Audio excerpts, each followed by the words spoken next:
2024 में ही इसे लागू किया जाए। बहुत बहुत धन्यवाद। श्रीमती प्रियंका चतुर्वेदी।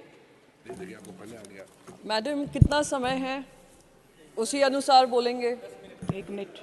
1 घंटा? 1 minute. 3 minute. Thank you so much chairperson. सबसे पहले मैं देश के पहले प्रधानमंत्री जवाहरलाल नेहरू जी की पंक्तियों से शुरू करना चाहूँगी। 75 साल बीत गए पर उनकी आवाज़ अभी भी गूंजती है, उनके शब्द अभी भी हमारे कानों में गूंजते हैं। Long years ago we made a tryst with destiny, and now the time comes when we shall redeem our pledge, not wholly or in full measure, but very substantially. Ma'am, हमारी जो इतिहास है महिलाओं का, जब हमारा संविधान बन रहा था तो संविधान में कॉन्स्टिट्यूएंट असेंबली में ये चर्चा हुई थी कि क्या महिलाओं को आरक्षण मिलना चाहिए। वहाँ पे जो 15 महिला सदस्य भी थीं, उन्होंने उसको खारिज कर दिया था। उन्होंने कहा था कि equality will be the basis of our constitution. Baba Saheb Ambedkar ji ने एक ऐसा विजनरी कॉन्स्टिट्यूशन हमें दिया जहाँ पे महिलाओं को इक्वालिटी और समानता का समानता की ज़िंदगी दी। पर दुर्भाग्य इस बात का है कि 75 साल में जो महिलाओं को जगह मिलनी चाहिए थी, स्टेट असेंबलीज़ हों या केंद्र में हों, वो हमें मिली नहीं। इस वजह से आज हम इस रिजर्वेशन की चर्चा कर रहे हैं।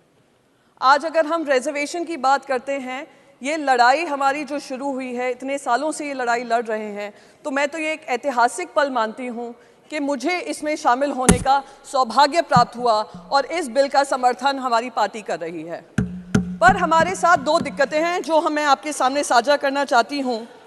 सबसे पहले तो 9.5 साल बाद 2014 के मैनिफेस्टो में, 2019 के मैनिफेस्टो में वादा था कि महिलाओं को आरक्षण मिलेगा, पर वो आरक्षण को आते आते 9.5 साल लगे।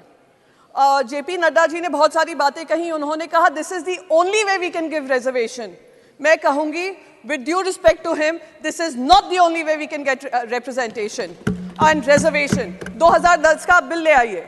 2010 का बिल लागू होता अगले लोकसभा इलेक्शन से। आप 73rd और 74th अमेंडमेंट देख लीजिए, वो फ्यूचर डेट के नहीं थे, वो इमीडिएटली इम्प्लीमेंटेबल थे। पूरी दुनिया में कोई कानून ऐसा नहीं बना होगा जो आने वाले 7 साल बाद लागू होगा। तो ये महिलाओं के साथ ये जो हो रहा है, मैं मानती हूँ उनको एक झुंझुना दिखाया जा रहा है कि आरक्षण तो दे रहे हैं, पर आरक्षण के साथ हम कंडीशन भी रख रहे हैं। दरवाज़ा तो खोल रहे हैं, पर 7.5 साल तक आपको उसमें एंट्री नहीं देंगे, ये कह रहे हैं साथ में। मैं पूछना चाहती हूँ, क्या आपको रोक रहा है? कौन सा कॉन्स्टिट्यूशन का हिस्सा है जो आपको रोक रहा है इमीडिएट इम्प्लीमेंटेशन से? तो दुख इस बात का होता है कि हम लोग जब बात कर रहे हैं रिजर्वेशन की, पूरी तरीके से जो आज मिठाई बांटते और खुशी होती है हम सब महिलाओं में, उससे हमें वंचित किया जा रहा है। प्लीज माननीय सदस्य, मैं बस आपका समय समाप्त हो गया। जी मैम, 1 मिनट में खत्म कर दूंगी। आप लोगों से ज्यादा समय नहीं मांगूंगी, ना उम्मीद है। बस जाते जाते एक चीज कहूंगी कि जो 2010 का बिल था, उसमें लेजिस्लेटिव काउंसिल्स में भी महिलाओं के लिए आरक्षण था। तो लेजिस्लेटिव काउंसिल और राज्यसभा में आप भी सांसद हैं, मैं भी सांसद हूं। जितना लोकसभा में उन महिलाओं का रिप्रेजेंटेशन है, राज्यसभा में नहीं है। माननीय सदस्य, आपका समय होना समाप्त हो चाहिए। गया। बस इसी बात को कहते हुए मैं इसको वेलकम करती हूँ, मैं इसको सपोर्ट करती हूँ, और एक ऐसा ऐतिहासिक दिन हम रचने जा रहे हैं, उसको मैं आप सभी का, जिनने सपोर्ट किया है, आभार व्यक्त करूंगी। धन्यवाद। माननीय सदस्य श्री सुशील कुमार मोदी जी।